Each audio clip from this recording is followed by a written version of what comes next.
तो मेरे बहुत ही प्रिय और बेहद सम्मानित साथियों, हृदय की असीम गहराइयों से अभिनंदन, बहुत बहुत हार्दिक स्वागत। साथियों, विवाह को लेकर के युवाओं की जो जिज्ञासा है, खासतौर पर जिनकी विवाह योग्य आयु हो चुकी है या विवाह योग्य आयु से भी वो 2-4 वर्ष आगे बढ़ गए हैं, कहीं ना कहीं उनकी परेशानी ये बिल्कुल जायज, बिल्कुल स्वाभाविक है।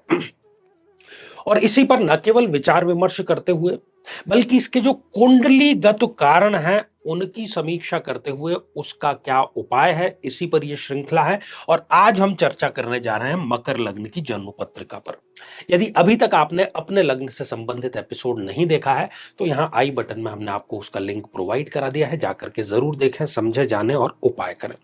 और यदि आप भी चाहते हैं कि आपकी कुंडली का विश्लेषण हो, समस्या का समाधान हो, और क्या कारण है कुंडली में जो आपको परेशान कर रहा है, कौन सी महादशा आपको चल रही है, तो आगामी समय में मैं स्वयं इन शहरों में उपस्थित रहूंगा। आप मिल सकते हैं या फिर आप टेलीफोनिक अपॉइंटमेंट भी प्राप्त कर सकते हैं।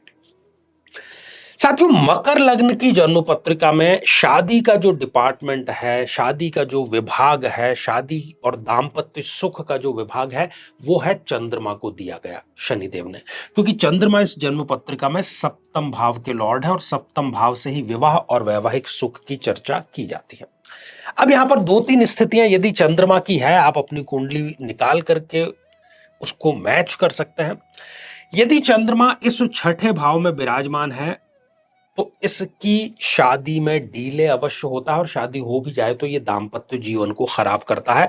शादी के तुरंत बाद ही व्यक्ति की जो शारीरिक स्थिति है वो जवाब देना शुरू हो जाती है, या फिर शादी नहीं हो पा रही है तो उसके पीछे कहीं ना कहीं कोई शारीरिक कारण अवश्य होता है। और कई बार अपने ही लोग, अपने निकटतम कुछ लोग ऐसे होते हैं जो ये चाहते हैं कि आपका विवाह संपन्न न हो पाए।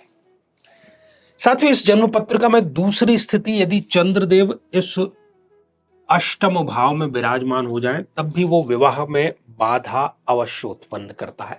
ऐसे व्यक्ति का कई बार स्वयं ही मन उचट जाता है विवाह से, वो स्वयं ही मना करता है कि मुझे विवाह नहीं करना है। और चूंकि इस अष्टम भाव से ससुराल से मिलने वाले सुख के बारे में भी विचार किया जाता है, तो जब शादी ही नहीं होगी तो ससुराल से सुख की बात उत्पन्न ही नहीं होती है।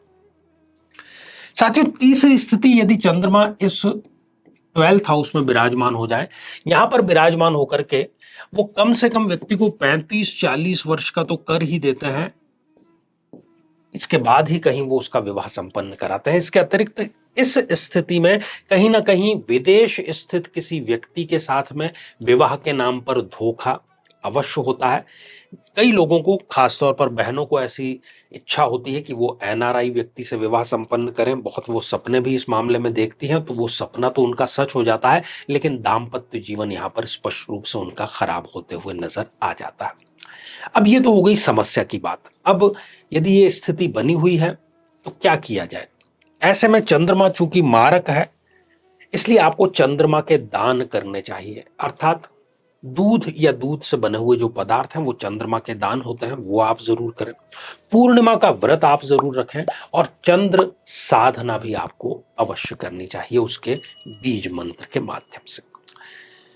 और एक और यहां पर समाधान यदि आप साथ में करेंगे तो फिर सोने पर सुहागा हो जाएगा। आपको जो भी महादशा चल रही है उस महादशा मंत्र की जो साधना है वो भी आप अवश्य करें। तो साथियों, आज के लिए केवल इतना ही। श्रृंखला ये हमारी आगे भी जारी रहेगी। आप सभी स्वस्थ, समृद्ध और शांतिपूर्वक जीवन व्यतीत करें।